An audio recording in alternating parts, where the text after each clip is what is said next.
యేసురాజుగా వచ్చుచున్నాడు, భూలోకమంతా తెలుసుకుంటారు. యేసురాజుగా వచ్చుచున్నాడు, భూలోకమంతా తెలుసుకుంటారు.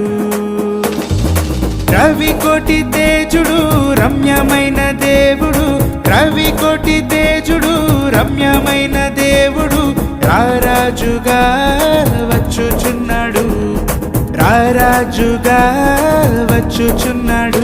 యేసురాజుగా వచ్చుచున్నాడు, భూలోకమంతా తెలుసుకుంటాడు.